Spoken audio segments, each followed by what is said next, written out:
العطر ده كان موجود عندنا، وكان من العطور اللي عليها طلب ولكن مش كتير، وما كناش واخدين بالنا من جمال العطر اللي بالشكل ده.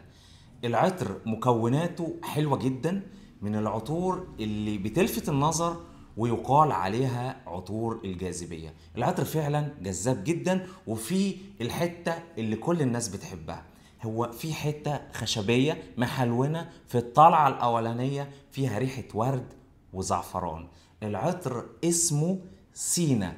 العطر ده قريب شوية ولكن أقوى من عطر أريبيان تونكا. هو أجمل، هو أقوى، هو ثباته عملاق وفوحانه رهيب.